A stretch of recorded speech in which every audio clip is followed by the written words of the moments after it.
Some of you have met Mary Burton last time, and for those of you who haven't met Mary, it is always a very great honor to introduce Mary. We've been working since 2001. Mary brought along this new book about the Truth and Reconciliation Commission, which I personally want to congratulate you on. I like the idea. Yeah, Mary, thanks again. Thank you, David. Really. Thank you very much. It's always a privilege to talk to people who care about what has happened in South Africa. I always say to Dion that I used to say, I love to talk to you, but I'd rather talk to South Africans.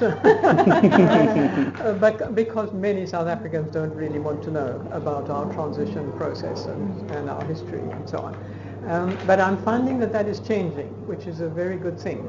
And partly you see it changing because you see the schools taking up these issues. It's part of their curriculum now, and that is the only way that we're going to be able to really move forward with a generation who's aware of their history and aware of what needs to happen still. You probably know that we've had a lot of turbulence in our universities in the last couple of years, and although that has been very uncomfortable for the universities and the administration and people who've been trying to change things and not succeeding, it's wonderful to see young people waking up and taking up the issues of protest that they need to raise. So we are in very interesting times in South Africa. I think back sometimes. Sometimes I feel like the oldest living inhabitant when I talk about the past. It's 22 years ago, almost to the day, that the Truth and Reconciliation Commission was wrapping up its public hearings. They'd been going on for about a year and a half, and the time was ticking by. We had a time limit to do that work, and there was intense pressure to finish the public hearings and get down to the kind of work that would build a final report to make recommendations to the government.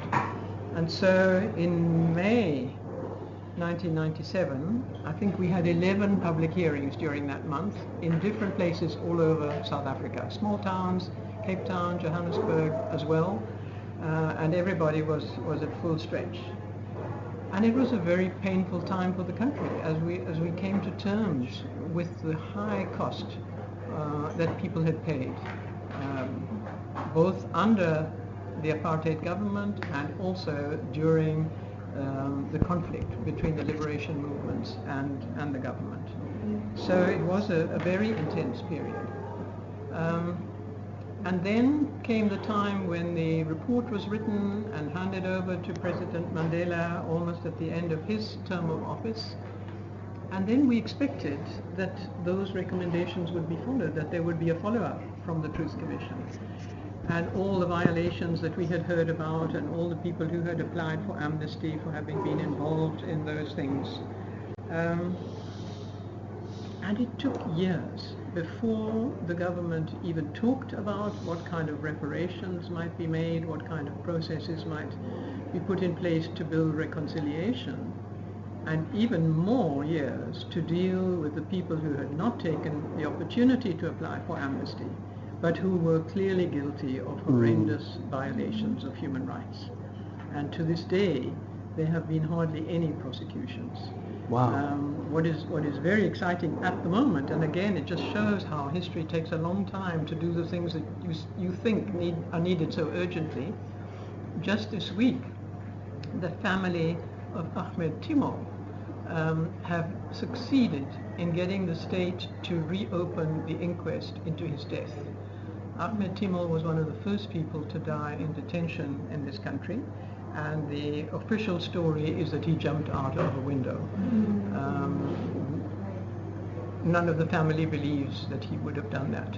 They believe that either he was pushed or thrown, and that he was probably tortured, and they were covering up his evidence of torture. We don't know, of course, yet what the outcome of that inquest will be, but it is at least a step forward. And at the same time, the family of Nokutula Simelane, who was abducted and disappeared, have succeeded at long last in bringing charges against the people whom we know to have abducted her and who were given amnesty by the Truth Commission for the abduction. and the interrogation, but not for the killing, because there was no evidence of killing. But yet, where is she? So the family are desperate to find her remains, presuming that she is dead, and to find out the story. So again, at last there is a legal process underway. So, you know, I think that the TRC did quite a good job in exposing a lot of the truths and bringing a lot of stories out so that nobody can ever deny what happened. But it hasn't done a very good job on reconciliation, because that is such unfinished business still. And Dion talked about the fact that just a couple of months ago I was at the University of South Carolina, which was organizing a conference to study ways in which possible transitional justice mechanisms like public hearings and reconciliation processes might help in the terrible relationship between law enforcement officers and especially young African Americans. And it was very interesting, but I must say it was very depressing, because the process seems to be so difficult, and the entrenched views of people seem to be so hard to change. And we certainly see that here too. And even then, those Truth Commission years, of course, were so they were part of the euphoria of that early transition process. Part of us all really believing that South Africa was going to have the recipe, that we were going to turn into a country led by black people. It was going to become an African country, a truly African country, run by people whom we had known as part of the struggle and who seemed to have impeccable histories. Why are we where we are today? Why is it that the lure of self-enrichment, and I think it's more than that. I think it's also a sense of not being able always to get to grips with the magnitude of the problems that the government faces. And I think to myself, if I were a person who was an ANC member and in favor with the people who have power and appointed to a job which I was incompetent to fill, what a desperate situation that is. Not many people have the self-confidence and the strength to say, I don't know how to do this, will you help me? Perhaps to the person who did the job before. There were people who were willing to help. Maybe not all, but some. But it takes quite a lot of courage and ability to do that. So you struggle on and you keep failing. And eventually you just try and keep yourself in your job, or find other people who will do it for you, and then you use money to pay them to do it and so on. I can understand how all of that unravels. But why didn't all of us realize that that was happening and stop it from happening, step in some way? So here we are now, and of course this is a very interesting time. I'm not going to forecast what's going to happen next, because you don't know from one day to the other what's going to happen next. But in a way it brings me back to the story of the Black Sash. Because the Black Sash started off in 1955 as a group of white women outraged by what now seems like a less important thing. The tampering with the then Constitution, which was not such a wonderful Constitution, but it was being amended in order to remove the last vestiges of the vote for people who were not white. Up until 1956, coloured men in this province still had the vote on the common electoral roll. And the only way you could remove that right was by a 2/3 majority of both houses of parliament sitting together. And the government couldn't get that majority. Eventually what it did was enlarge the size of the Senate so that it pack it with its own supporters, and so that it could get that. And it was such an obvious bit of trickery that these women decided this was just the last straw, and they formed the Women's Defence of the Constitution League. And they protested wearing black sashes, which is where the name eventually came from, and they turned out in their thousands and thousands of white women came together to protest against this law. And when I heard about this and read about it, I couldn't quite understand it. And then I realized, to be quite honest, that there was one other condition in the Constitution that could only be removed by that kind of majority. And that was the equal status of the English language together with Afrikaans. And they feared that if one right could be whittled away, so could another. So some of that protest came from fear of loss of their own status. Anyway, after a year or so, they lost that battle, and most of those women gave up the struggle. But in the meantime, a small core of them had become much more politicized. And at the same time, black women were being forced to carry passes under the pass laws. And the pass laws had existed for a long time and had controlled the freedom of movement of men for a very long time. But African women had not been subjected to so much. And now suddenly the authorities realized that if large numbers of black women came into the supposedly white cities and settled and had their families there, the only way that a black person could get the right to live in a white urban area was if he or she had been born there. So then a new generation of children would have been what were called mourners. And so the pressure was then to get black women out. And when women were arrested, the police bands would go into the black townships, round up women, hardly giving them a chance to get dressed. They would go in the early hours of the morning, maybe leaving small children behind or bringing small babies with them. And the Black Sash women set up originally a bail fund to prevent them from being held overnight. And then that grew into advice offices set up around the country to give people paralegal advice, and sometimes to provide lawyers if they were arrested and if there was any chance of getting them the right to remain in the area. And that made the Black Sash women experts on that particular law. And so for the next 30 odd years, that was the main work of the Black Sash. And it was that knowledge that came from the day-to-day existence of black African families that their protests and their advocacy and lobbying was derived. That was still never reached more membership than 2,000 maximum, often about 1,500 women around the country, and very isolated, because loathed by the government and by the majority of white people, but also regarded as black people, especially black leadership, as okay, they're doing something useful, but they're not going to change anything. So it was quite lonely and difficult work at that time, and it got more and more difficult as under the state of emergency and so on. Eventually.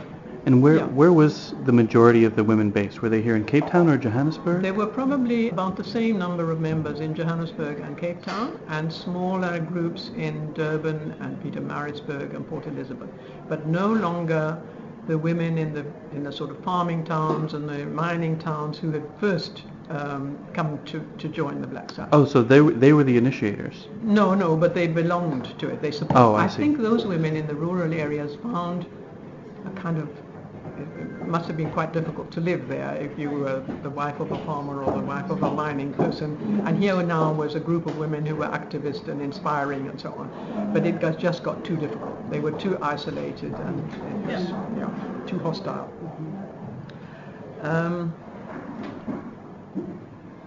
Anyway, that was the work over all those years. And then came 1994. Everything we had dreamt of and hoped for, and the laws began to be changed, and we thought there's no room in this new society for an almost entirely white middle-class protest-based organization. So we closed it down with many tears and very distraught and lots of emotion, because it had been the center of the lives of so many of those women. And we hoped that a new national non-racial women's organization would arise from the ashes, not our ashes, but generally from the movements in South Africa. But our advice offices were still as full as ever, because people had their rights guaranteed in the Constitution, but they couldn't access them. Housing, health services, educational services, freedom of movement, all those things were still very, very difficult. So we couldn't close the advice offices, and we set up a new structure which we thought we would call something different, and it would be run as a more traditional NGO with paid staff and so on. And that's what it is today. It's an NGO, an NPO with a director and staff, almost all of them not white, includes some men too. Very different. But they demanded to keep the name the Black Sash. It's part of our history. Okay. So there it is. And yeah, obviously it's difficult to run because one has to raise funds to pay people's salaries and so on. So it's much smaller. We have 4 offices, some of them with only 2 people or 3 people employed in them. And the way we work is with partnerships with community-based organizations all over the country. So they provide us with the eyes and ears that we always needed. It's they who tell us where the shoe pinches. And we provide training, we provide opportunities for them to come together as groups, which reinforces their solidarity and their continued dedication to doing what's not always easy work. What kind of training is that? The special focus that we have, and it's much narrower than in the past, is on social grants, dealing with acute poverty, which is one of the biggest problems that we face. So it's the system of social grants. We lobby, and in fact we work with government sometimes to draft regulations for how social benefits are paid, how they're administered, and so on. And then we monitor how the system works.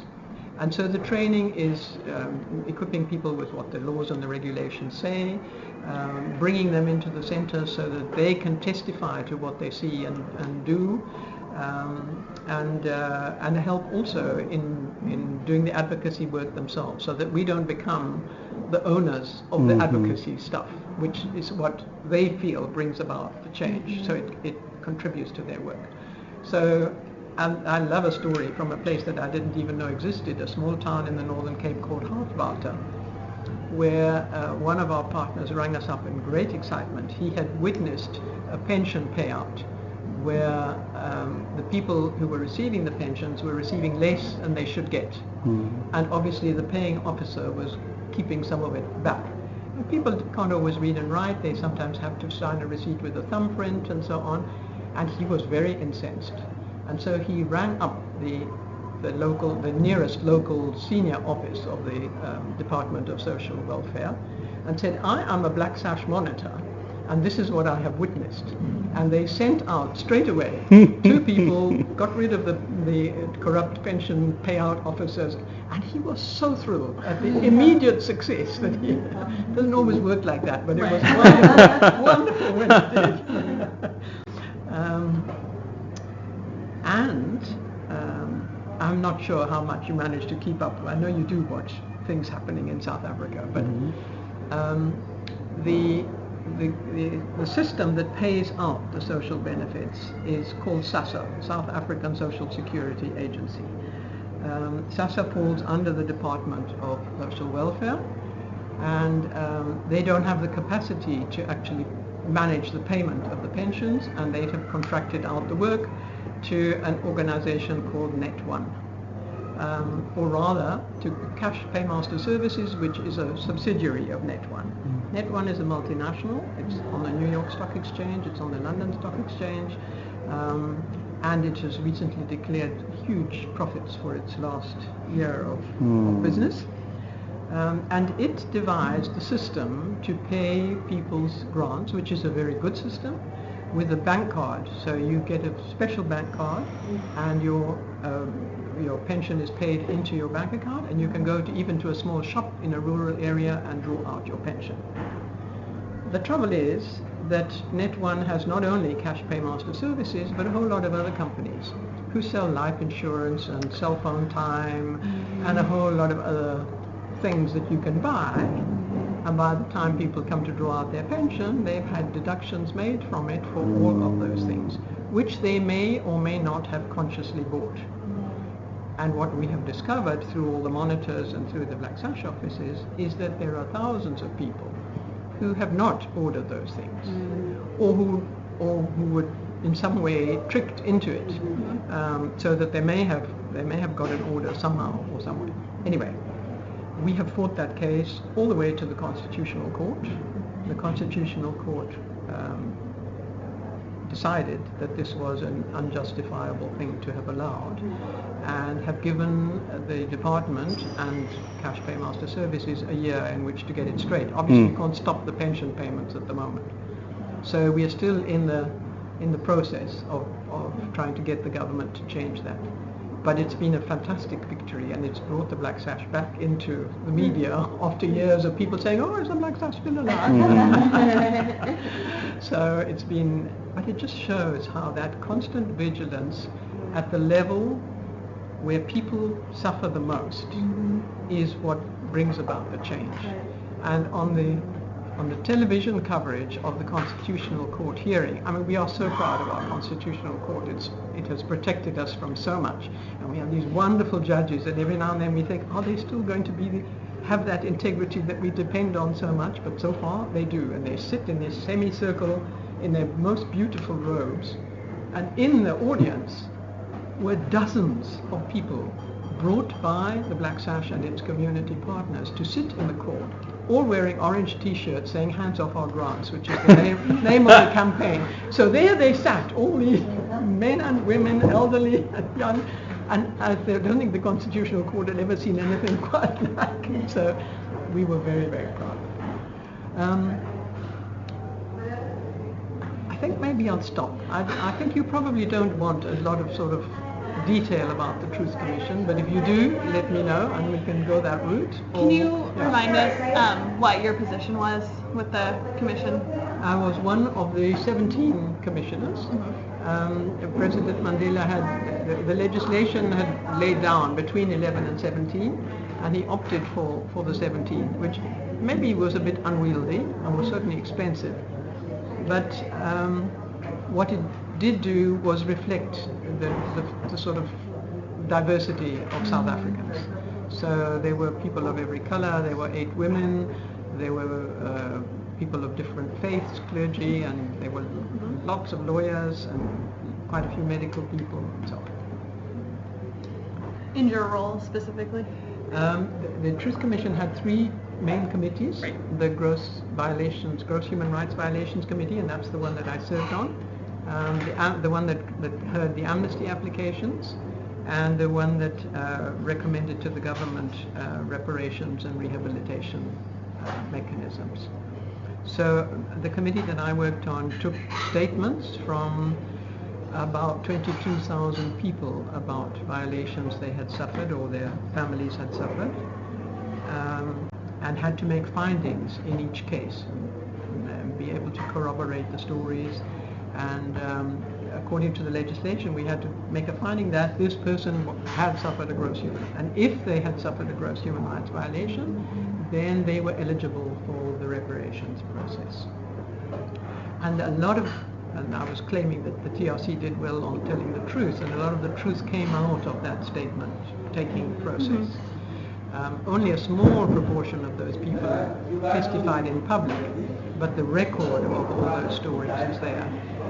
And one of the, I think, real successes of the Truth Commission was one of its 7 volumes in the report is a list of all those people who testified. And that's an advance on things that other Truth Commissions have been able to do. It tells a little bit of their story, so that a grandchild, for example, of somebody who suffered a violation can go and look it up and say, yes, that's my grandfather or grandmother or whatever. And the other aspect of the truth, of course, was the amnesty applicants. But there were far too few of them who took the opportunity to come forward. When you say there were far too few, do you have a sense of like what percentage the Truth and Reconciliation was able to capture? not really of percentages, but there were 7,000 amnesty applicants, of 7,100 more or less, of whom not even 2,000 were granted amnesty. Oh, wow. So that's one of the reasons I wrote that book, because I hear people saying, oh, the Truth Commission gave everybody amnesty and everybody got off the hook and it was all much too easy and they all got forgiveness and so on. It's not really so. The people who came forward to apply for amnesty, many of them were from within the police force. Virtually nobody from the military. So that's a whole uncovered section area. was. They put out the word, don't go to the TRC. Because what started to happen with the police force, particularly, was people came forward, and of course then they named other people. So then all those people quickly got in their amnesty applications, and that didn't happen with the military. And then there were quite a lot of people who were already serving jail sentences who put in amnesty applications, and many of them were just trying to get out of jail, which is fair enough.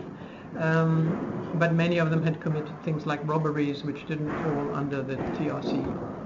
They tried, they said, well, we actually robbed the bank because we wanted to fund our liberation movement. Well, maybe one of the things that worried us was that people in jail probably didn't have access to very good legal advice. They would have had some, but not like the top lawyers who were defending the people who had been within the government. And some of them may not have been able to frame their amnesty application in a way which convinced the judges of the amnesty committee that it was a legitimate claim. So there may be some injustices there. But when you think of the number of violations compared with the number of people who applied for amnesty, it's clearly it was not a process which really was embraced by South Africans. And that's why the lack of prosecutions is such a terrible disappointment, because we assumed, and in many cases we had pretty good evidence from the investigation unit and from the testimonies from the victims, which could easily have opened an opportunity for a charge to be laid. And a lot of that information was supplied to the prosecuting authorities. But they had few resources, they had a very small team. There is a small team which is a wonderful team, and what they have largely focused on, because they have so little capacity, is finding the remains of people whom we know were killed. And so they have carried out exhumations with the help of an Argentinian forensic anthropologists and archaeologists, and they have done wonderful work. And in terms of reconciliation, that's perhaps one of the really remarkable things, that families have been able to get back the bodies of the people that they lost. But that's just one aspect. From your perspective now, 10 years later, what as you just reflect on it and think about what the real gift of it was and the kind of the lasting significance, how do you think about that now? I think the lasting significance is of much more interest to the outside world than it is to South Africa. South Africans don't want to know about it. White South Africans have tried to wipe that clean. They take very little responsibility for the past. And the young generation is angry because so little has changed. They find themselves and their families still terribly poor. They find their opportunities in life are very difficult, and that's partly socioeconomic things and global things, but it's also a lack of will on the part of the South African authorities and on the part of the South African privileged sector. So I think that's where we are now. I don't think we can even talk about reparations. I don't think we can even talk about reconciliation. What I think is important now is restitution. And right here, you are here, and you've been this time here. One of the very big issues of restitution is District 6 has got to be given back to the people who belonged here.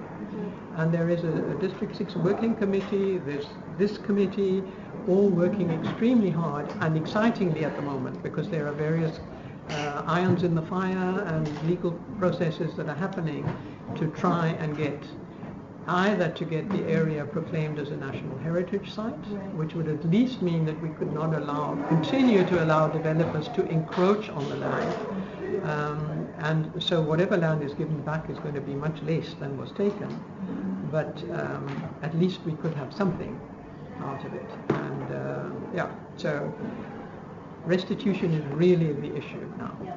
It's restitution of land, restitution of everything. And recently I spoke to a group of very white, older, middle class, more than middle class audience, and one woman asked me, but restitution means giving back something that you took away.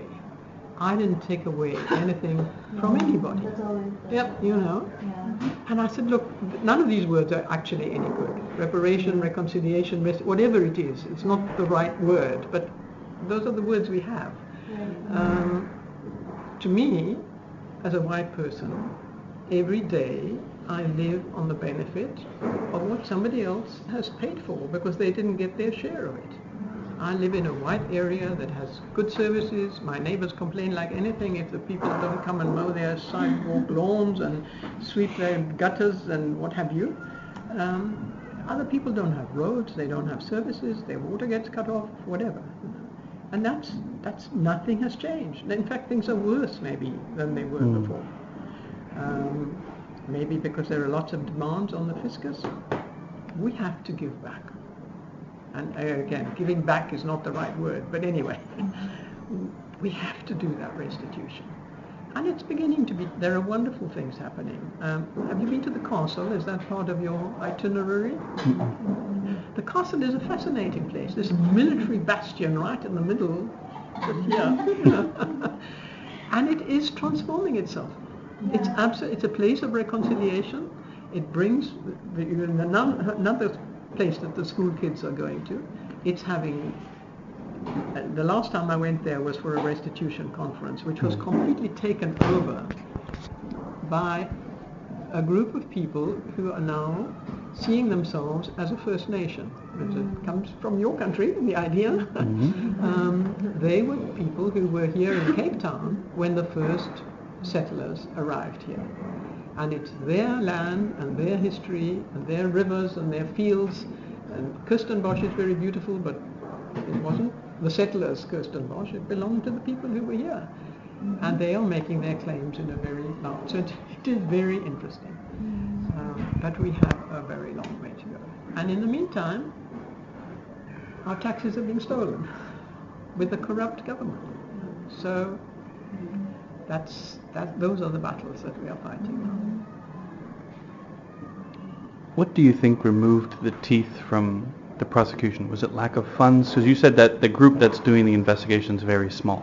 Why is it small? What's the source of that? I think that it was a deliberate lack of equipping the NPA, the National Prosecuting Authority, with the tools and the mechanisms and the funding to carry forward that work. I think that after President Mandela's term of office, when President Mbeki became the president and was very, very determined to create an African country which was seen as an African country that was prosperous and well run and well administered, and he was one of the people who was very angry when the Truth Commission made findings against the African National Congress, and I think he was quite disillusioned with it, and he saw the Truth Commission, I think that's what it looks like, as simply a mechanism that they had to carry out to fulfill the agreements that were made during the peacekeeping talks, and didn't see it as a path towards changing society. And so they took a very long time to debate what they would do as an outcome of the TRC's recommendations. And I don't think they wanted a long, drawn-out process of prosecutions, which was going to dig up the past time and time again. And those prosecutions would probably mostly have been of people who were in authority under the apartheid movement, but not only. So there would have been prosecutions of rebels and that kind of thing. Yes. Wow, I didn't think about that. Yeah. And some of them, would have been pretty awful. Right. So I just think there wasn't the will for it. And so in terms of the things that had to be done, the government did set up a reparations fund which had its base in the Department of Justice. And they did eventually, slowly and with some difficulty, pay out the reparations to individual people who were found to have been victims. But that hasn't brought peace, really, because it was decided to give much less than the TRC had recommended. And also, only a number, I mean, those 22,000 people, there were many more victims than that. So there are all those other people, the Kudumani group of people, who have spoken out on behalf of other victims. So that side of it left people dissatisfied. And then on the other hand, there are all these prosecutions. And I mean, one of the people, of course, was Winnie Mandela. So, I mean, there would have been a lot of hot potatoes in prosecutions, you know. And I think that's just it. So there was, and then of course the head of the National Prosecuting Authority was then removed and somebody else was brought in. And so the small team who have continued to work on the exhumations, one of them is a woman who worked within the Truth Commission, and she is probably the most knowledgeable person in South Africa about the process, both the ones that should be followed and the ones that have been followed. And I believe she's going to write about it, but she's so much in the throes of doing the work. She's absolutely wonderful. Her name is Madeleine Fullard, and she's a fantastic person. Could you, one of the things, of course, that Tutu talks about so much in this book is forgiveness, right? This concept. How do you feel about that, the role of forgiveness as a whole in what's needed now? I think forgiveness is both one of the reasons that the TRC is praised and one of the reasons that it is criticized. And our experience was that there were, in fact, very few incidents of forgiveness between victim and perpetrator. And Archbishop Tutu, of course, loves to talk about it. I often felt terrible in the first year or two after the TRC that he was going around the world preaching love and forgiveness, and I was following 6 months later saying, well, but you know, it wasn't all so good. Because I think one of the things that it did was make other people think we can't do that. So other countries that are in turmoil thought, oh my goodness, you know, that was a miracle that happened in South Africa. But we can't do that. And so I was saying, but we made lots of mistakes, and this is what happened, and it wasn't always so easy, and so on and so forth. Nevertheless, I think that those people who did forgive their perpetrators were amazing, absolutely amazing. And I think it was a huge burden off their shoulders, so there was some benefit, although, as we always say, you forgive on Monday, but on Tuesday you might not feel so forgiving, you know? So it's a daily kind of thing. But what they did was they provided a kind of, not only an example and an inspiration, but also an almost vicarious way in which the country went through a forgiveness, you know? It was a sort of, as if it was on behalf of all of us.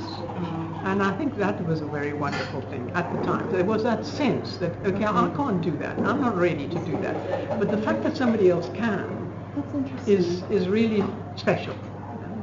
And we also learned that before you can even think about forgiveness, there seem to be conditions that help. And one of those, perhaps the first, is acknowledgement.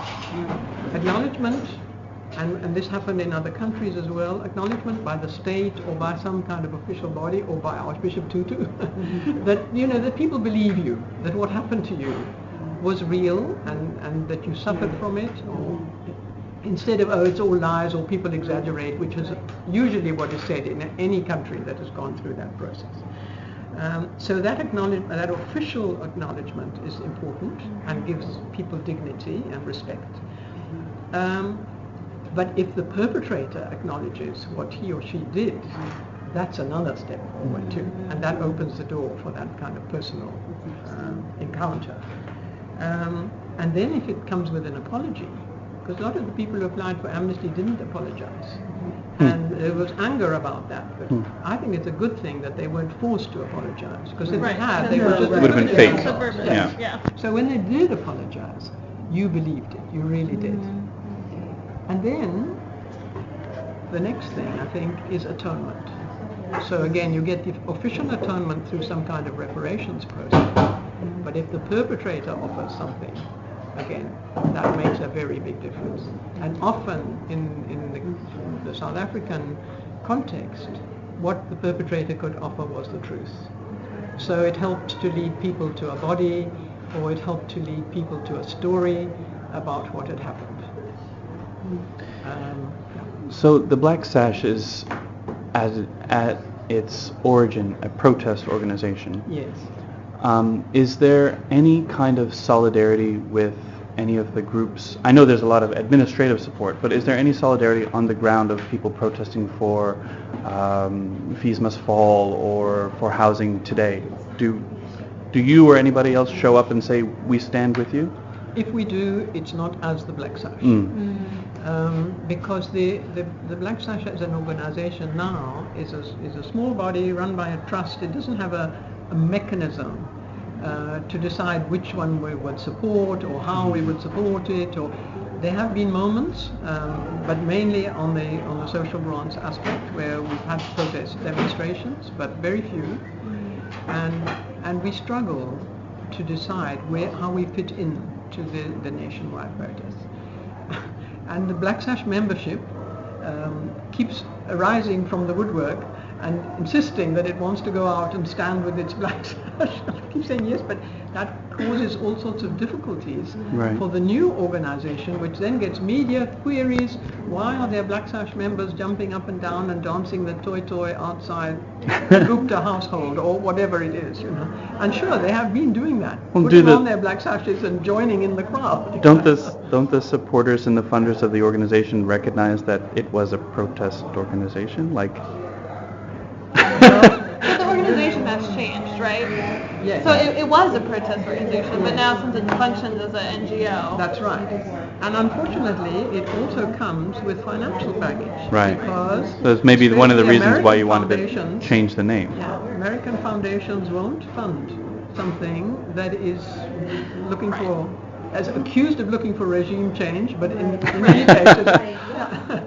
So, but that's not the only reason. It's also because we don't, even in the past, when we protested where we had some knowledge, or when we were involved in planning the protest, so that we knew, for example, that it was not going to turn into burning buildings or whatever. When we had some part of the decision making about a protest, we didn't just go and join a protest. We ran our own, or we joined with others if we had been involved in the plan. And now we don't have a mechanism to do that. So that means more to me really than the financial thing, is that I don't think that I have the right to wear the Black Sash in something where somebody else has done all the work and the preparations and what have you. But as an individual. But as you an could still individual, show up. oh yes, Yeah. and that I will do, you know. But the trouble is that because I was so involved, I'm immediately identified. Oh, she's with the Black Sash. Yeah. It's Right. impossible So I have to to divorce. think about that Right. as well, and just be responsible about it. Could you say a little bit from, again, your own experience and perspective about the role of the churches? Yes, I mean the role of the churches were a bastion of strength and comfort in the old days. The individual churches, the individual faith organizations, not only the Christian churches,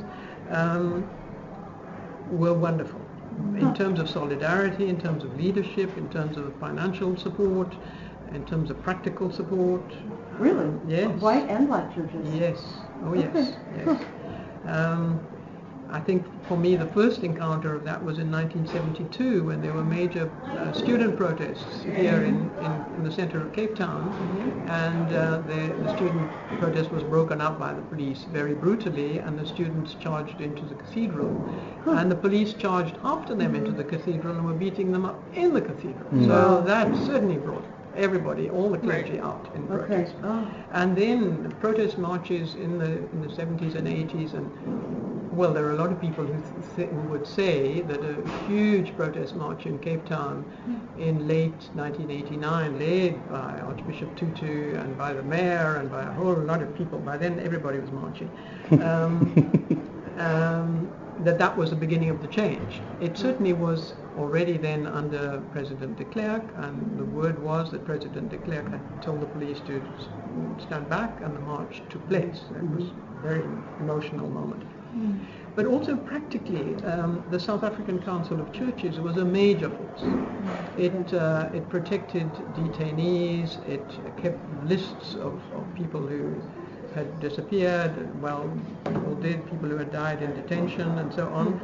And their offices in Johannesburg were in a place called Kotze House. Kotze means peace. And that building was bombed. The Black Sash had its offices in that building in Johannesburg. And the government alleged that a woman called Shirley Gunn had bombed the building. She was an activist for the ANC, an underground activist. But in fact, they had planted the bomb. And unfortunately, a lot of our records, Black Sash records and church records, were destroyed in the bomb.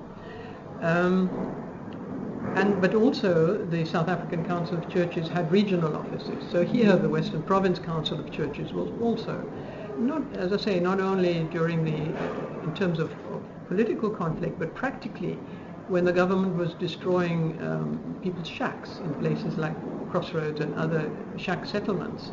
The Western Province Council of Churches had a sort of huge yard in which they had wood and tin and other building materials so that people could rebuild their shacks and that sort of thing. And I mean, I sometimes long for the regional councils of churches as a place to bring people together, to say, what do we do now, you know? And it was as if the churches then said, well, okay, now, you know, we've won the political kingdom, we can return to our, but that's, again, that is changing. You know, the voices from the churches are coming out more and more strongly. They are part of the Save South Africa campaign and various other protest movements. They have made very strong calls on the government and continue to do so.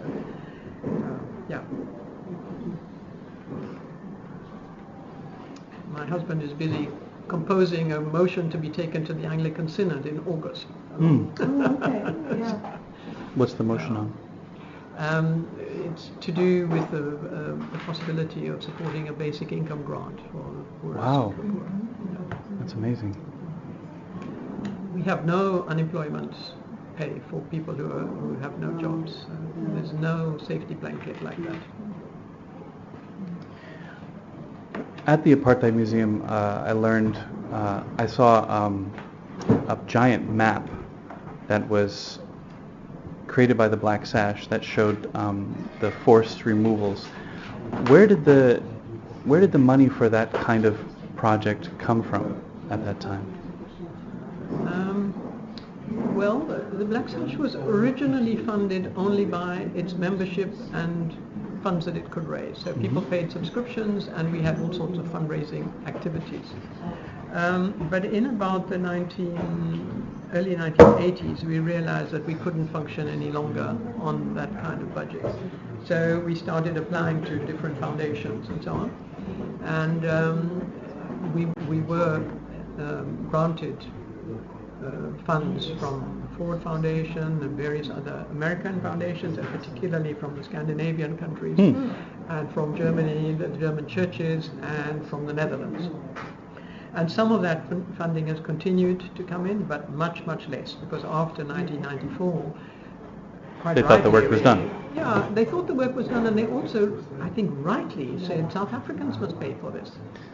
You know, we're not the poorest country in the world. We're not Syria. Or we must fund our own work. Right. So we unfortunately continue to benefit from international funding, and really have to work very hard. Philanthropy is improving in South Africa, but corporations would rather give money to things like arts and culture and sport and so on, which you know, don't tread on any toes. So, and that map was largely done by volunteers. You know, that was the thing about the Black Sash, that because here were middle class women who had the leisure to contribute to that work, and who were very skilled, many of them. Because we were tracking those forced removals, that was first-hand knowledge. Especially from the Johannesburg office, which around in the rural areas around there, we did have to employ more people because those women didn't have the capacity to go and spend 2 or 3 days out of town tracking what was happening and so on. So we had some wonderful. They were often members who were then employed to do that work. And some of the stories of those forced removal protests were absolutely wonderful, and sometimes managed to stave them off, but mostly just to record them. So you talked about how in school programs it's becoming more common in curriculum to do visits to places like this. Is it more common in like public schools and private schools, or just across the board? It's on the state curriculum, so it's in the state schools. Yes. The private schools do it too, but actually the other schools are more interesting in a way. And there are lots of things. I mean, it's for instance, there's an essay competition called the Lutuli competition, which schools enter for.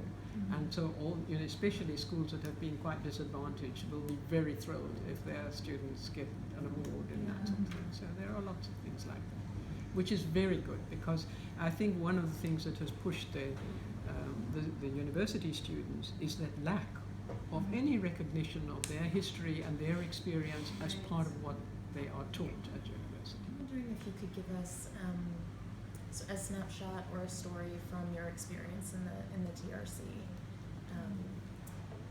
I know these are written various places, and it's different to hear you talk about. I thought of telling one, and I thought I'm not sure if I can get through it without crying. So I'll do my best anyway. I think one of the stories that for me epitomizes where things came together the way they should have in every single case was the story of a young woman called Pila Portia Ndwandwe, and she came from a small town in KwaZulu-Natal. And she left South Africa to to work for the ANC in exile. And they used her as a courier, and she came in and out of the country under the apartheid time, when it was a very dangerous thing to do, obviously, bringing messages and I don't know what else maybe. And her family knew that was the case, and sometimes they heard from her, and I'm sure they feared for her, but they were proud of her. And then the messages stopped. So then they became very anxious, and they didn't know what had become of her. And so they came to the Truth Commission to tell their story, that she had disappeared. And we didn't hear any more for a very long time, until somebody applied for amnesty and told that he had been part of the group who had caught her, arrested her, interrogated her, tortured her. And I forgot to say that when she had disappeared, rumors began to circulate that she had turned traitor and informed on her group to the ANC. So her family then not only lost contact with her, but they lost their pride in her reputation. Now this person came forward, and he told the story that he had witnessed the fact that she had been so badly tortured that they had to kill her, or that she had died under interrogation. And he led the Truth Commission to the place where she was buried. And he said she had never given any information at all. And when they exhumed that site, they found a number of bodies, including hers, naked, with a pair of plastic panties which she had fashioned for herself, with her hands tied behind her back and shot in the back. And so then the exhumed remains were returned to the family, which is it's important for anybody, but it's especially important I think in African culture, because where you are buried means that you are reunited with your ancestors, and so that formal process is really important to people. And then, even more so, through Madeleine Fullard and other people, they found that, in fact, she had married while she was in exile, and there was a child. So the little boy was brought to be reunited with his grandparents. And so to me that meant the whole story, the victim story, the amnesty story, the truth, the remains, and of course the baby was the cherry on the top. So yeah, it is quite a well-known story, and it is written up, but I like to tell it because it shows how in theory the whole thing should have worked, and everybody should have managed to get something like that out of it.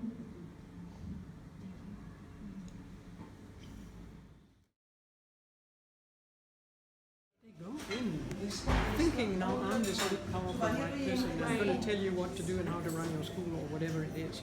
That's you have to work differently. You have to go and say, help me. I need to understand things. Yes, because a piece of me is missing because I don't have you in it, right? Yeah. So it kind of needs training courses before you dare to do that. Right. You would hope, right? Yeah.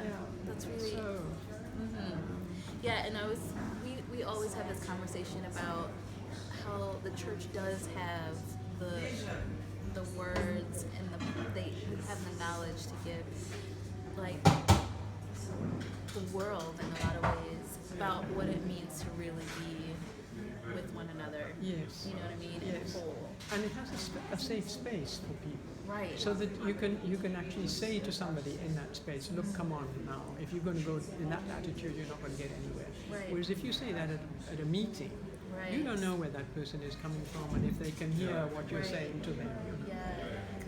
Because then you know, hopefully you know each other. Yes, to give exactly. that. Yeah, it's good. Thank you. Yeah, I wanted to make sure I was hearing that and not imposing that Yes. thought. Okay. As I say, I didn't want to go too far down that. It could totally go there. Yeah, I get it. I get it. Thank you so much.